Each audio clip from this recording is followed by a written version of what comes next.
បងប្អូនទាំងអស់គ្នាតថ្ងៃនេះយើងចូលដល់មេរៀនទី9ទៀតណាដោះស្រាយសម័យកាល degree ទី1មានមួយអញ្ញត្តិហើយថ្ងៃនេះអ្នកគ្រូលើកយកនៅចំណុចទី3.3គឺការដោះស្រាយសម័យកាលដោយប្រើវិធីចម្រុះណាចាអញ្ចឹងកន្លងមកយើងបានសិក្សាពីវិធីដោះស្រាយសម័យកាលជាច្រើនហើយអញ្ចឹងថ្ងៃនេះយើងចូលដល់ការដោះស្រាយដោយប្រើវិធីចម្រុះវិញម្ដងចាអញ្ចឹងអ្នកគ្រូលើកឧទាហរណ៍នៅក្នុងសៀវភៅទំព័រទី90 6មកបង្ហាញដល់បងប្អូនទាំងអស់គ្នាណាចាឧទាហរណ៍ដោះស្រាយសម័យកាល 2x ដក50ស្មើ10ណាចាអញ្ចឹងតាមបំរាបគេប្រាប់អូនគឺគេមានសម័យកាលមួយឲ្យបងអូនដោះស្រាយអញ្ចឹងយើងដាក់ថាគេមានកូនណាគេមានចាគេមាន 2x ដក50ស្មើនឹង10អូនណាចាអញ្ចឹងដោយសារថានៅអង្គទី1វាមានអញ្ញត្តិចាគឺ 2x ដក50ចានេះគឺជាអង្គទី1ហើយខាងនេះគឺជាអង្គទី2ណាចាអញ្ចឹងយើងត្រូវបដូរតួលេខដែលគ្មានអញ្ញត្តិជាប់នេះគឺបោះទៅអង្គទី2ណាចាអញ្ចឹងគេបានចាគេបាន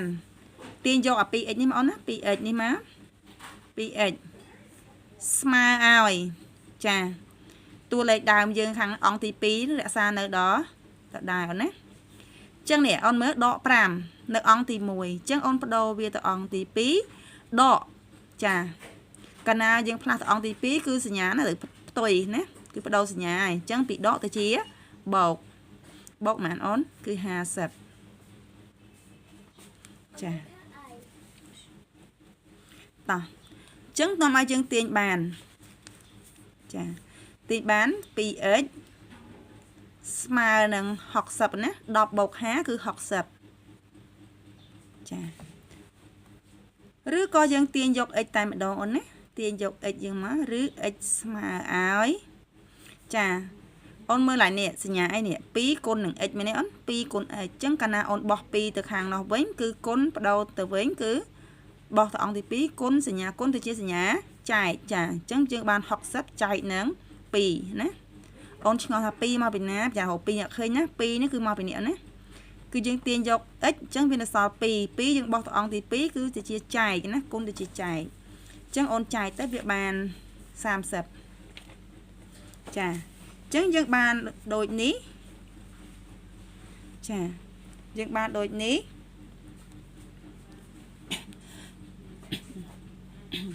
ចាដូចនេះ x ស្មើនឹង30អូនណា30ជារឹសកូនណាមកជារឹសនៃសម័យកាលចានៃសម័យកាល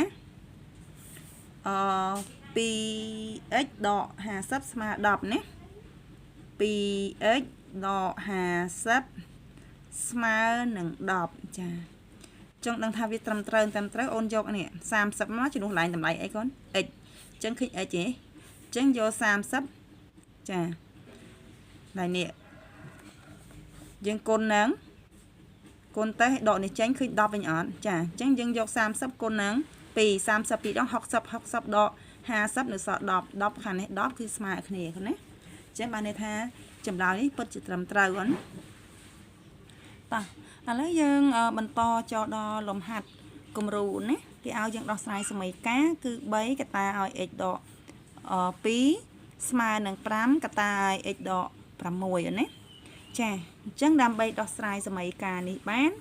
ចាអញ្ចឹងយើងសរសេរបានចម្លើយណាចម្លើយដោយសារ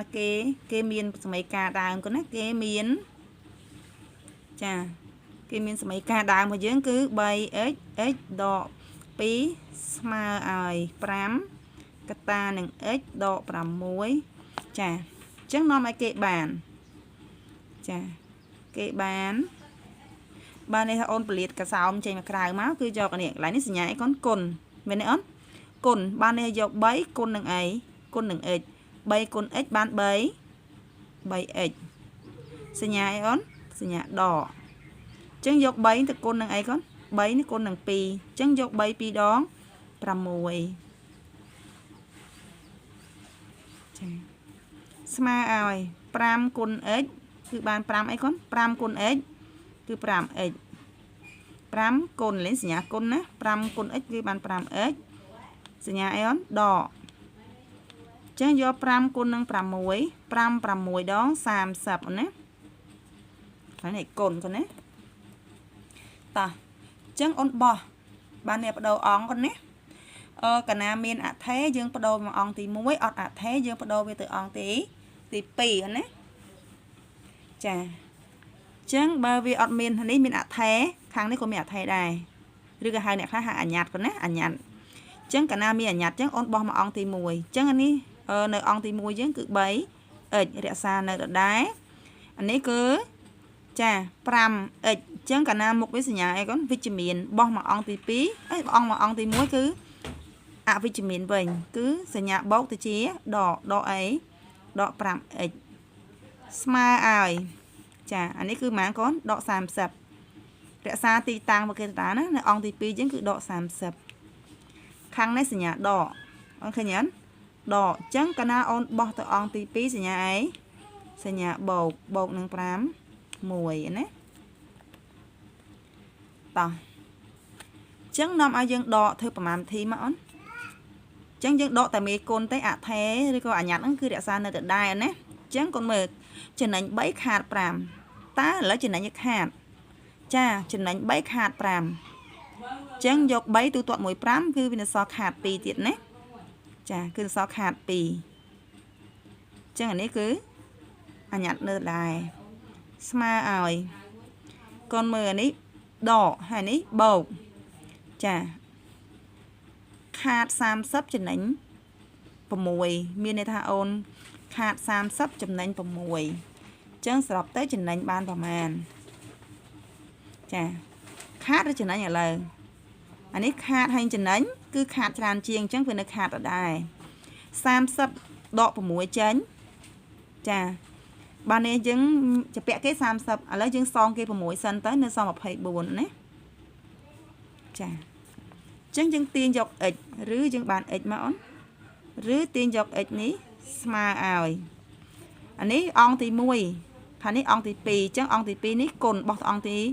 សំទោសគឺអានេះ2ដក 2x នេះនៅអង្គទី1អញ្ចឹងអ្នកគ្រូទាញយកតែ x ឯនៅសល់អីកូនសល់ដក2អញ្ចឹងអានេះនេះសញ្ញាគុណរបស់អង្គទី2សញ្ញាអីអូនចែកណាចឹងអ្នកគ្រូដាក់របាចាយចេះទៅចាអញ្ចឹងនេះគឺដក24ខាងនេះដក2ចាអ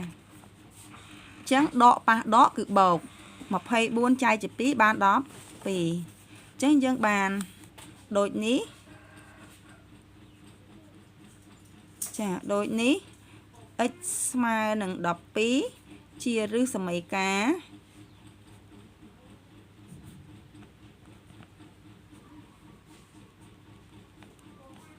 ចាជាឫសនៃសមីការ3កតាឲ្យ x ដក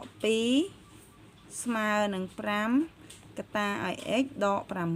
6ចាអញ្ចឹងបើអូនចង់ផ្ទៀងផ្ទាត់អត់ពិបាកក្នុងការផ្ទៀងផ្ទាត់ទេគឺយកតម្លៃ x ជាងស្មើ12កន្លែង x នេះដាក់12កន្លែងនេះក៏12មក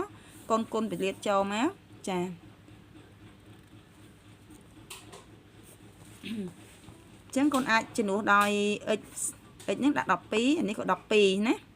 អញ្ចឹងអូនអាចធ្វើប្រហែលវិធីដកក្នុងវងកញ្ចក់មក12ដក2នៅសល់10មែនទេអូនចាអញ្ចឹងអ្នកគ្រូឧទាហរណ៍ផ្ទៀងផ្ទាត់ឲ្យមើលបន្តិចណាគឺ 3x ដក2ស្មើនឹង5x ដកឲ្យ6បែបនេះមែនទេអូនអញ្ចឹងនាំឲ្យយើងបាន 3x 12ឡើង x ស្មើ12ដក2ចេញស្មើនឹង5x ក៏ស្មើ12ដក6ចេញមែនទេអូន